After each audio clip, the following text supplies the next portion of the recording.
Good morning, guys! Welcome back to my YouTube channel and welcome to another vlog! So, kagabi hindi ko na-end yung vlog ko pero technically, bumili kami sa 7-Eleven ng water and then bumili din kami sa McDo ng cheeseburger meal kasi hindi pa naman kami ganun kagutom pero parang konting gutom lang. And then, ayun, nag-sleep na rin kami kasi syempre medyo pagod na rin from the biyahe. And today, ayan, kaliligo ko lang and then mag-ready lang ako. I will put my makeup on and then we'll do my hair and then we will explore TST and Harbor Front siguro. Bahala na kung saan tayo dalhin ang ating mga paa. So, ayun, mag-ready muna ako and I'll get back to you guys. So, I'm done na, guys. So, nakisa natin ating makeup, hair, and ito yung aking outfit. Hindi kita. Wait. So, dyan na lang. So, yan. A brown na shirt, and then naka-trouser lang ako. So, yan ang ating OOTD for today. So, lalabas na. Lalabas na kami. Magbe-breakfast na muna kami. And then, magpapapalit kami ng dollar. And then, tignan natin kung saan tayo pupunta today. We're going down. Nandito tayo sa elevator. So, itong aking full outfit for today. Cute naman dito sa park. Merong mga ganitong mga mga ano ng mga characters. So, anime pa tawag doon. So, ang cute, no? Nagpa-picture nga kami dun sa mga ganon, sa hagdan. Kasi ang cute-cute nila. So, ngayon, tayo ay naglalakad sa kahabaan ng Nathan Road. Dahil pupunta tayo sa papalitan ng dollar. And then, after natin magpapalit, tayo ay kakain ng breakfast. It's already 8:57 and from our hotel. Grabe, mag-isang oras kami naglalakad. So, medyo malayo-layo pala yung hotel natin sa TST. Pero anyway, okay lang kasi malamig naman. So, hindi agad siya nakakapagod maglakad. Bago na to, guys. So, natatandaan yung dati, di ba? Isang malaking siopaw yung nakaano.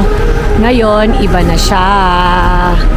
Pang Christmas na rin ang design. Ayan, no? Cute pa rin. Ganda siguro ito sa gabi kasi may lights. Change of plan, guys. Dito na tayo sa Cafe de Coral. Kakain. So, may pesos. Mali. May dollar na tayo, guys. So, naglalakad na tayo dito. Kahanap na tayo ng ating kakainan. So, ayun yung mga street foods. Ayan, o.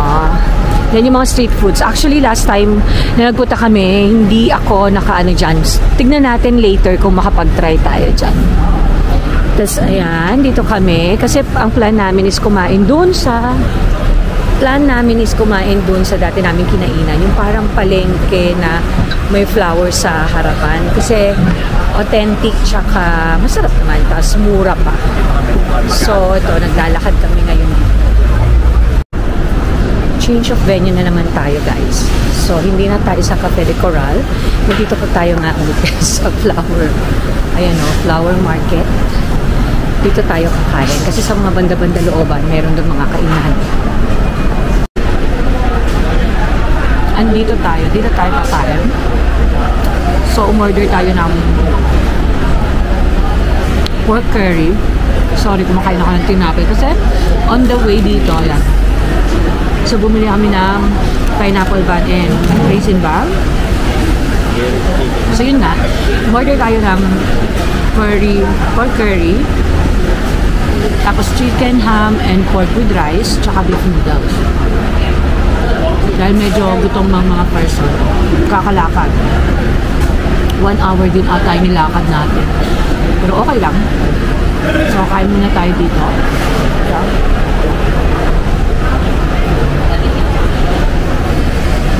So, parang ganito itsura. Okay din. Kailangan lang meron ng Google Translation. para makita mo at saka maintindihan mo yung kasi iba, hindi naman lahat may picture eh. So iba wala, pero in Chinese characters. So buti na lang si ate na hindi niya kami maintindihan, siguro ang tatagalan sila kakapili namin. Tawag siya ng isang kumuha siya ng isang may nakakapagsalita ng English. So yun, naka-order kami. So ito yung order natin guys. Ito yung pork curry, ito yung beef noodle, tapos ito yung chicken and ubus na. Chicken, ham, and pork.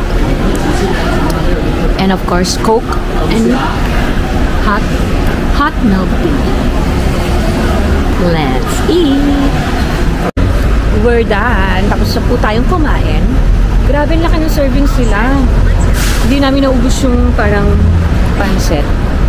So, pina-take out namin. Hindi ko nga naubos yung rice eh. Parang kalahati lang nakain ko. Kinain ko na lang yung pork chop kasi sayang naman.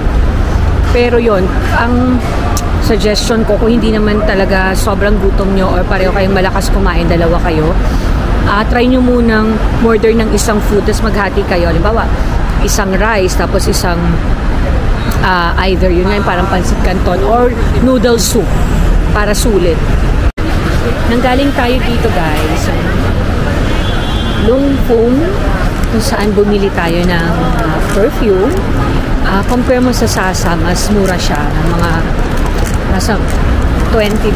So dito natin binili, doon natin binili. So kung kayo ay pupunta dito sa Hong Kong and bibili kayo ng perfume, try nyo, check nyo sa Long Phone. Dito lang yan sa Canton Road. Yan, dito yan, sa area ng mga yayamanin. Dolce and Gabbana, yan, dito lang siya. So, dito siya sa area na to. Doon. Andito na tayo sa train station kasi balik ulit tayo sa hotel. Dahil mag-aayos lang tayo. Bababa natin mga ibang pinamili natin. And then, tignan natin kung saan pa tayo pupunta. Kasi kailangan ko bumili ng medyas. Dahil kulang yung nadala ko. So, yun. Kung tayo nakapunta ng Harbourfront ulit, try natin, check natin mamaya. Andito na tayo sa hotel, guys. So, nakabalik tayo. So, magpapahinga muna tayo saglit kasi nakakapagod din maglakad. Tsaka binabalang din yung namin yung mga pinamili. And then, siguro since it's already 12:30 in the afternoon, so maya-maya labas din ulit kami at lalakad. So, this weekend getaway is just a chill getaway. So, wala tayong masyadong itinerary. Wala masyadong papasyalan, more on mga ikot-ikot lang. Tsaka, yun nga, may mga tinitignan kasi kaming bibilhin.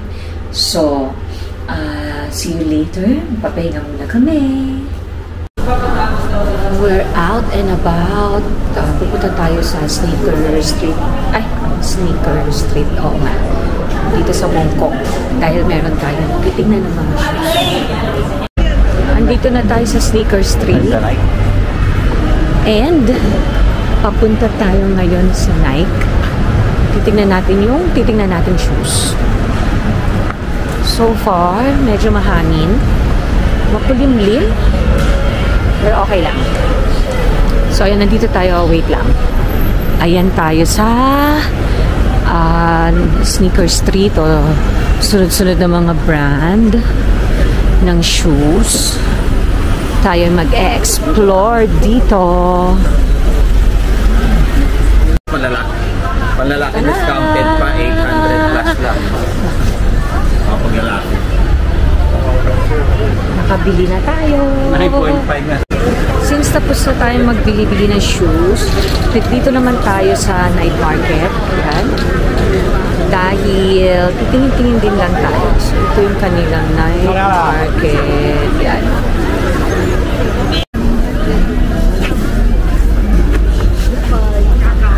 Christmas dress. Pin, hairpin. So, ang daming yung mabibili dito sa night market. Pero syempre, yung mga bag na yan, it's not original. Yan, may mga t-shirt. Yan, oh. $29 for one piece.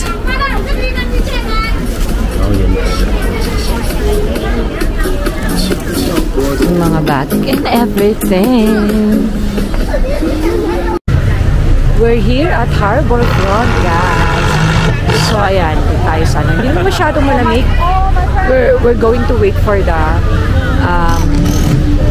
ano tag nito? Dun sa fireworks display. Ayan na. Napakaganda niya dito. Napakailaw. Hindi ko lang alam kung nakaka-capture mabuti ng camera, pero maganda siya. Wait.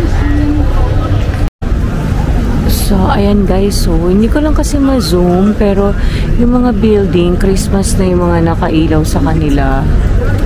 Kaya, no, sana makita sa camera. Hindi ko kasi ma-zoom eh. So, ayan siya. O, diba? Bongga naman ito. Christmas na. Ay, dito din pala. So, nag-aabang lang tayo dito ng oras para sa fireworks display.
Kailan kaya tayo check-in Sheraton in your dreams. So ayan, pauwi na yung mga people kasi katatapos lang ng Symphony of Lights dito sa may Harbor View. Kaya kita nyo, ang dami nilang na sabay-sabay na umalis. Cute naman ng ano nito, parang ribbon Christmas. Ganda! Ayan, yung malapitan. Ganda ng ribbon. And so, we're back here in the hotel, guys. So, after nung Symphony of Lights, bumili lang kami ng food dito sa katabi lang ng hotel. Nag-take out lang kami para dito na kami kakain. And, so ngayon, ay 8:50. Nandito na tayo sa hotel, guys. So, i-end ko na itong vlog na to. Hope you like our video for today. Don't forget to hit like and subscribe and the notification bell para updated kayo sa mga video na i-upload natin, lalo na dito sa ating Hong Kong adventure. Bye!